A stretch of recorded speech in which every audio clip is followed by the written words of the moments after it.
Halo, pada video kali ini gua ingin kasih tahu kabar tapi bukan tentang anime ataupun Jepang. Kali ini gua ingin bahas sama kalian tentang media yang menyatakan bahwa media Cina atau China dalam kutip sindir Indonesia tentang Olimpiade 2020 yang hanya bisa dalam kategori bulu tangkis, dan opini gua sekaligus mengenai hal ini. Jadi gua kasih tahu konteks dan awal dulu ya. Jadi ada media yang bernama IUK News yang gue pikir ini portal media dari China yang menyatakan Indonesia hanya mengandalkan bulu tangkis untuk meraih medal emas Olimpiade 2020. Dari 32 medali yang diraih Indonesia sejauh ini di Olimpiade, bulu tangkis berkontribusi memberikan 19 medali, termasuk 7 diantaranya medali emas. Sejak bulu tangkis menjadi cabang olahraga yang dipertandingkan di Olimpiade pada tahun 92, tim bulu tangkis Indonesia hanya gagal meraih medali dari bulu tangkis pada Olimpiade 2012 di London. Nah, gara-gara hal tersebut, banyaklah media Indonesia yang ingin mencari traffic dengan pernyataan bahwa media China IUK menyindir atau tidak senang atau tidak suka dengan pemain Olimpiade di Indonesia. Kalau menurut gua sih ini bukan nyindir ya, malahan ini kritik media China terhadap negara Indonesia. Dan dari apa yang mata gua lihat di berita Indonesia tuh cuma kasih informasinya setengah. Jadi portal media berita Indonesia ini cuma ngambil buruknya doang, tapi bagusnya nggak diambil gitu. Kenapa yang baik nggak diambil? Biar kalian marah. Habis kalian marah, kalian sebar ke teman-teman kalian. Habis kalian sebar ke teman-teman kalian, teman kalian baca beritanya. Habis itu datanglah traffic ke beritanya. Habis itu kayalah bosnya.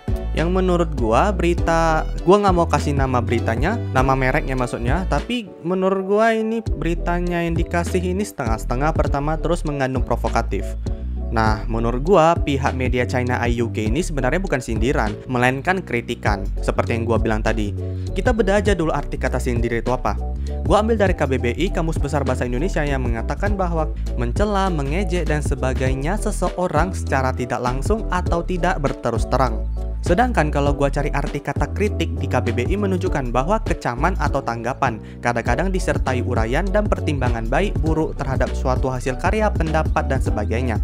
Jadi menurut gua, media China IUK ini hanya memberikan pendapat atau mereka mengkritik Indonesia hanya bisa dalam kategori bulu tangkis. Ini gue record suaranya pas lagi gue ngedit. Hal yang perlu kalian ingat dari video ini, bukan berarti gue bela China. Dan ini gue memberikan argumen atau opini berdasarkan apa yang gue lihat aja. Gue hanya mengkritisi apa yang menurut gue salah, dan gue mempuji-puji apa yang menurut gue benar. Dan kalau kalian udah lihat video ini sampai habis, dan kalian berpikir bahwa argumen gue salah, bisa banget lawan argumen gue di kolom komentar. Nanti kita bakal diskusi bersama-sama dengan syarat sopan. Jadi kalau kalian sudah ngerti disclaimer ini, ayo kita lanjut. Padahal nih ya, kalau kalian ada niat sedikit aja untuk cari tahu lebih lanjut, pernyataan IUK ini nggak sampai di situ. Ini gue kasih tahu lagi pernyataan IUK News yang nggak ada di portal Indonesia.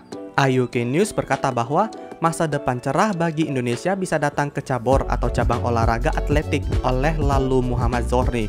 Apalagi di cabur atau cabang olahraga tersebut sudah biasa menyumbangkan sejumlah medali untuk Indonesia.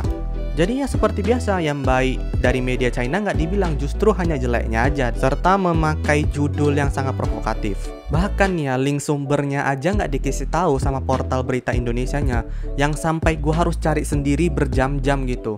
Jadi pada intinya, atau pada poin yang gue ingin kasih tahu kepada kalian, jangan mudah terpengaruh dengan media. Kalau bisa kalian carilah sendiri lagi. Kalian cari lagi tuh, entah lewat Google kayak apa, kayak buku kayak. Kalian jangan pernah mengambil informasi dari media mentah-mentah. Bahkan kalau kalian lihat deskripsi video gua, entah itu Kinena atau Mionime atau Pasha Lovarian, itu nggak pernah ngeklaim bahwa informasi yang dikasih 100% benar. Jadi kalau bisa kalian cari sendiri lagi, kalian informasinya dapat dari mana aja, kalian kritisi lagi, kalian pertanyakan lagi beritanya.